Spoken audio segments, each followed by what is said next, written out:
تر. این ویدیو مربوط به آقای دورچی هستش که ایشون در ایران زندگی میکنن و فعال هستن در حوزه هیپ هاپ و رپ و این چیزا.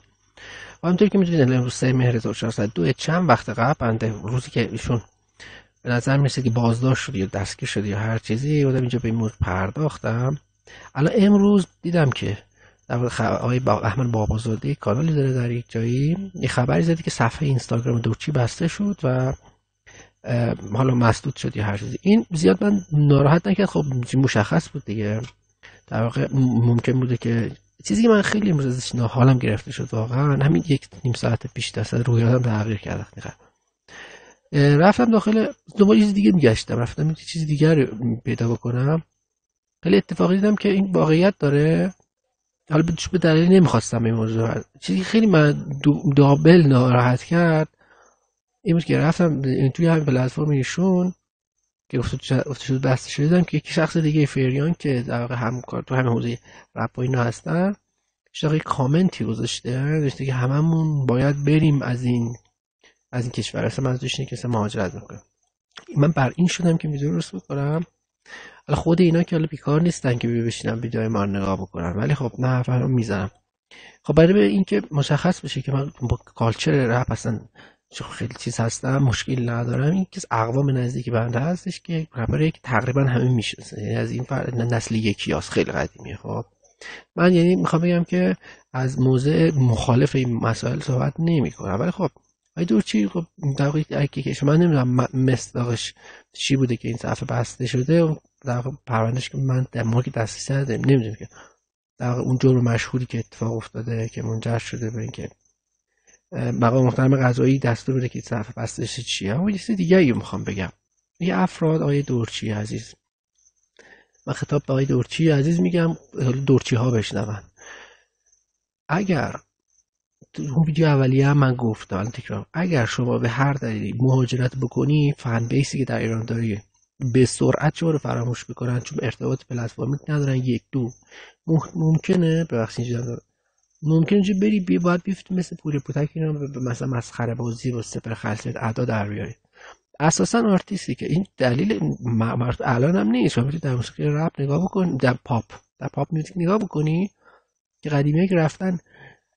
ببین مثلا الان میگم، الان شما نگاه میکنید میبینید این موزیک شما وایرال شده، همین که حالا مثلا جنجال برانگیز بود فلان، مخاطبش داخل ایران عزیز من پایه تیکه مثلا. حالا خوشبختانه یا متاسفانه مخاطب موسیقی شما تین ایجر ها هستن. تین ایجر یعنی افرادی که سنشون مثلا 14 مثلا 14 سالن حوزه سرقا. مخاطب خارج شما فکر مثلا بری مثلا در کالیفرنیا بخوای کنسرت بذاری، اونا اصلا ذهنیتشون چیز دیگه، آدمای متفاوتی هستن.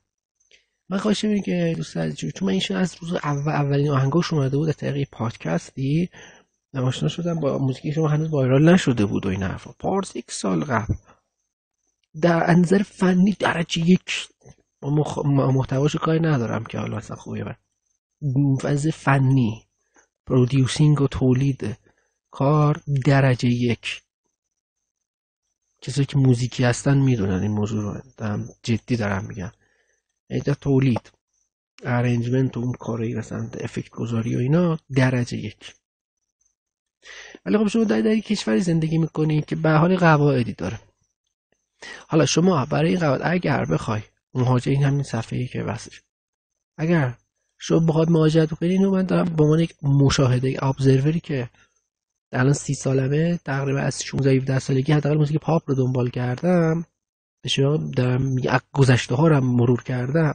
هر آرتیست ایرانی که از ایران رفته به سرعت، چون ارتباطش با مستقیم با مخاطب قطع شده، یا زده به در مثلا دریوری به عذرخواهی میکنم موزیک پاپ هم که هیچی دیگه، مجبوری که هر روز مثلا یک چیزی برگزار کنه و علتش اینه که مخاطب اونجا اصلا با مخاطب اینجا متفاوته.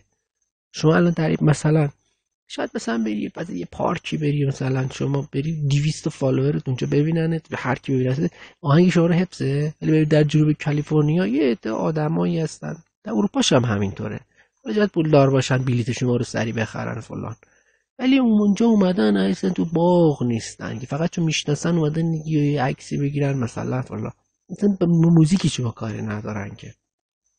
این باعث میشه که شما جهانت دگرگون بشه، اصلا کلا سیستم آرتت بره به یه مسیر دیگه. در ادبیات من به شما میتونم مثال بزنم، بگم اینجا دیگه. سید مهدی موسوی آرتیستی بود، اینجا حالا مشکلات حقوقی پیدا کرده بود و فلان، ولی هنرش سر جاش بود، داشت کار انجام میداد. مهاجرت که رفته در سوئد اون بالا یخبندان اسکاندیناوی زده به در، بعد فراموش شده اصلا، باور کنید فراموش شد. در ادبیات من شما بگم، در موسیقی پاپ خواستم اگه خواستی بشونش همین شادمهر عقیلی رو بکنید ببینید در برابر اینا که مثلا یه دفعه میان مثل گرشا رضایی، مثلا اینا که یه دفعه میان چجوری جا میمونه، چون از فن از آدینسش جدا میشه. این آقای دورچی شما وقتی که میرید در یک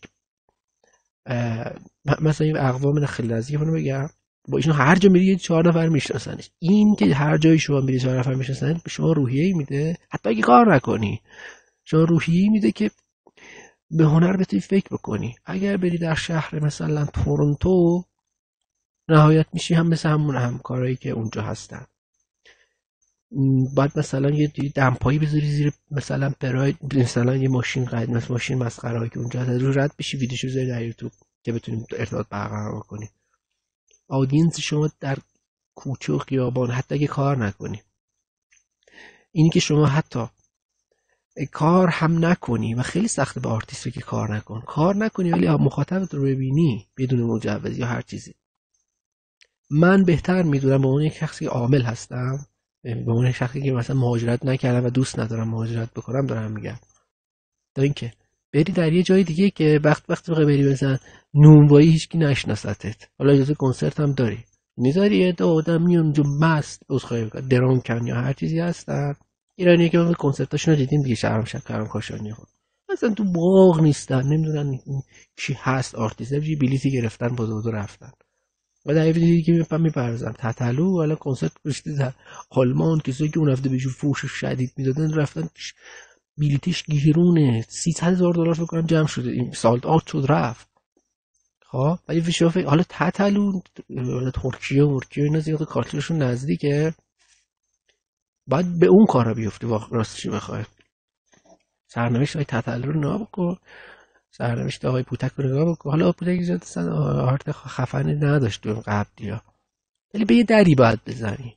یعنی آرت درختی که شما جابجا بکنی، چون منبع تغذیه‌اش تغییر کرده، اون در محیطش انوایرمنتش تغییر کرده، آرتش یه چیز دیگه میشه.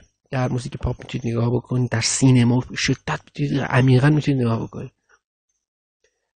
مثلا یه فردی، خیلی افراد نمیخوام اسم ببرم دیگه، در سینما همه میشناسید، فیلم سازایی که رفتن فکر کردن الان اینجا منفجر میشه، رفتن که اصلا تا بخوان هول شو اصلا تا وارد اون محیط شدن حالت یخ، تازه یخشون وارفون اینجا کجا ایرانی‌ها اینجا جواب با ایران داخل متفاوتن، چه اینجا کسی ما رو تحویل نمیگیره، سر نونوایی میرفتیم 20 نفر با اون عکس میگرفتن امضا میگرفتن، کسی ما چیز حساب نمیکنه. زدن به درای دیگه و سایت شرطبندی و مردبندی و هیچ آرتشون از بین رفت. شما به توصیه بکنم برادر خیرخانه یه کاریش کن دیگه. آقا در این کشور آقا خدا میدونه آقا چند روز دیگه میام بپردازم، منتظر بودم ماه سفری رو تمام شه. بعد خدا اکیدین این محرم منتشر کردی همچین موزیکی رو، بعد فیلم برداری کردی تو تهران. آقا میرفتی ترکیه فیلم برداری میکردی، یه وقت دیگه پخش میکردی. مثال دارم میگم، این چیزای ساده. دقیقاً این ویدیو رو یه کسی دیگه هم هست متی، اونو من نمیدونم بپردازم، خیلی حساسیت بالاتری داشت. بعد این دو هنجره همینطور. یه مقدار دیگه کامپرومایزی هم بکنی دیگه. چه حساس ترین آهنگ سال رو بدی در حساس ترین موقع منتشر کردی با حساس ترین ویدیو. اصلا خیلی به احتیاطیه این کار. یعنی طرف مقابل ولش کن. آقا اصلا ولش بذار من اینو بیارم پایین که سوگیرانه نباشه. آقا چون خودت آقا در یک جایی هستی، یک قواعدی داره. خب همین الان که من دارم حرف میزنم گفتم آقا چند روز دیگه نشون میدم تو همین سبک آقای دورچی اینا یه مقدار بالا پایین تر، از نظر محتوایی نمیگم، از نظر موزیکی مجوز گرفتن، میام چند روز دیگه به شما نشان میدم. مجوز گرفتن دانشون همین آقای آرمین توی اف ام فلان، تو حوزه دیگه یه گروه دیگه که آرم بیکارن اصلا مجوز گرفتن به شما نشون میدم. بعد بالاخره اون طرف مقابل شما میگه که تو میخوای همه چیز رو زیر پا بذاری، تو خیابونای من راه بری، همچین ویدیوهایی بگیری وسط وقتی که من دارم مدرسه مثلا اربعین و محرم برگزار میکنم، حواس اینجا شما همچین موزیکی ویدیویی بدی. بعد من نمیذارم شما به چرخی همینجوری پستم بذاری باعث بشه که مثلا چیز اقتدار من سر جا.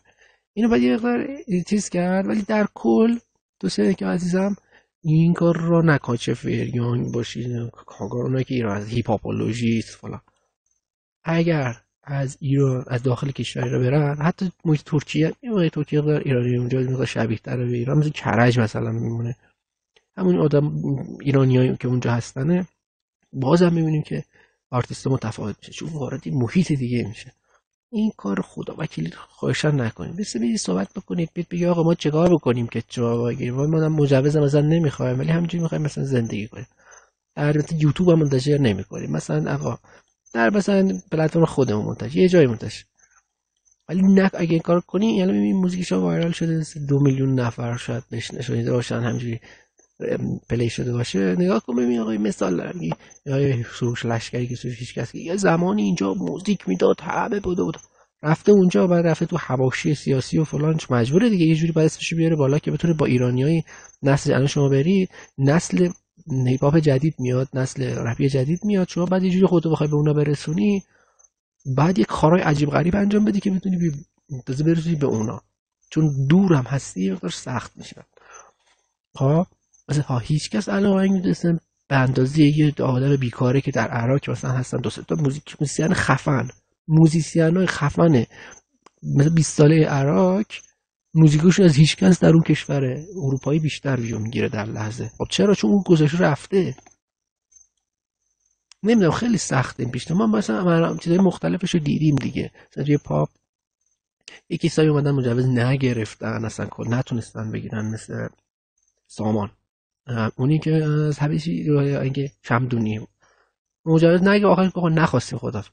یا مثلا حبیب اومد، خود که عمرش به دنیا نبود، اون مثلا نمیخواست کار بکنه فلان، ولی خب مثلا حبیب و اینه که سایی بودن دیگه ته لس آنجلس و ته آب و چه میدونم اقیانوس آرام اینا هم گشته بودن، ولی به این نتیجه رسید که آقا من در همون آمل اون جایی که بود در استان گیلان است، یادم نمیاد، نزدیک رامسر روستایی، در اونجا برم یه قدمی بزنم، مغازه خرید بکنم در این هوا، ارزش خیلی بیشتر از اینه که در اون مثلا فلان تیاتر در جنوب کالیفرنیا کنسرت بذارم، در شهر نورانی لس آنجلس. این تجربه یک نسل دوست من، هم جوانی عزیز. اینو قبلش فکر کن، تصمیم ناگهانی نگیرن آدم ها خیلی بهتره. آرتیست های داشتیم رفتن دور راشون رو زدن برگشتن، از مخاطب نمیشه جدا شد. مثلا ما که ایرانی ها زبانمون مشترک با جهان نیست، اگه شما اسپانیایی زبان بودی دوست داشتی تو اسپانیا بمونی، میرفتی برزیل میرفتی آمریکا، هر جا حرف زدی کلی مخاطب داشتی، هر جا موزیک می‌خوندی کلی مخاطب، عرب بودی همینطور، چینی بودی هم. کشور مخاطب فارسی تا ایران و تاجیکستان و افغانستان تاجیکستان که زیاد مخاطب شد نخواهند بود، داخل ایران جدیدن در اونجا بری فقط با 5-6 میلیون ایرانی که خارج از ایران مثلا از طریق یوتیوب و اسپاتیفای اینا در تماس مخاطبش هستن، میتونی ارتباط برقرار کنی.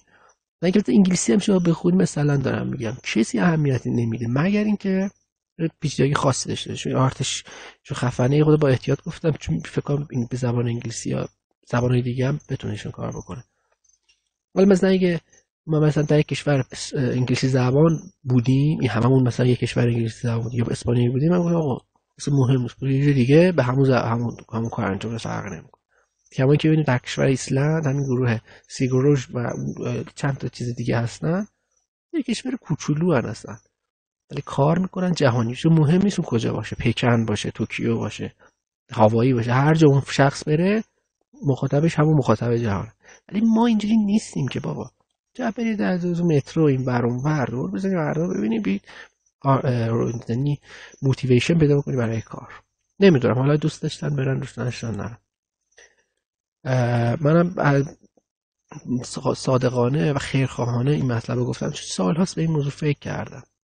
خیلی از دوستای خودم در حوزه‌های مختلف فعال بودن، مهاجرت کردن، از هر طیفی، نخبگان علمی بودن، نمیدونم فیلمساز بودن، غیره بودن، همه مطلب شنیدم. اونی که مثلا مخترع برق فرقی نمیکنه کجا باشه، چون میخواد اختراع بکنه، با آدینس که تماس نداره، که هوش مصنوعی گسترش میده فرقی نمیکنه، در MIT هم میتونه.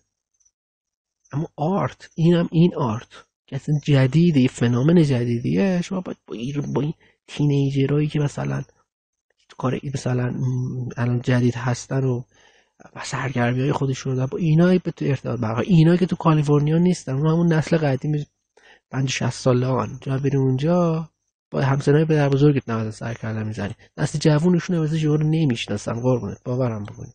نسل جدید ایرانی های اروپا آمریکا، کسایی که پدرشون پدر بزرگشون مهاجرت کردن تو این باغا نیستن، باور کنید، تک‌کستوری. پس شما اگر به تینیجرها رو از دست دادی به عنوان مخاطب مستقیم، تو ماشین نشستی چی میدی پایین 20 نفر میشناسنه، این اصلا روحیه قلبی میده به شما، حتی اگر پیج نداشته باشی، حتی اگر اجازه فعالیت نداشته باشی، باز اما زنده ای. اما در آمریکا میری در حتی یک رستوران ایرانی در مثلا خیابان وست بود، صف گوشتی انتظار داری الان من عینکمو بردارم، من دورچی هستم، همه این خانم‌ها و آقایونی که اینجا هستن میان از من امضا میگیرن. اینا که مهم نیست، اینجا داریوش ابی 40 سال اومدن رفتن، براش مهم نبوده. بعد توضیح بدی بهشون که کی هستی، همین چیزا سیمان کرد، مجبوری برید نمیدونم فلان بازیگر فلان چیزو بیاری در موزیک ویدیو که بتون چهار دعوت بکنن به یک مهمونی که بری اونجا مهمونی برگزار کنی. جدیدن که 5-6 تایی با هم کنسرت میذارن. نمیدونم، من مطلب گفتم فعلا همه، امیدوارم اشتباه نکرده باشم، فکر نمیکنم اشتباه کرده باشم. فعلا همین، همگی خدا نگهدار. یک کاریش بکن های دورچی، یک کاریش بکن، مهاجرت نکن های فریان، هیپاپولوژیست، غیره اون پایین جنوبیه که خیلی باحاله، اون چرسی خیلی باحالن، موزیکشون باحاله، ولی محتواشون باید چیز بکنه، تنظیم بکنه. فعلا همین، خداحافظ.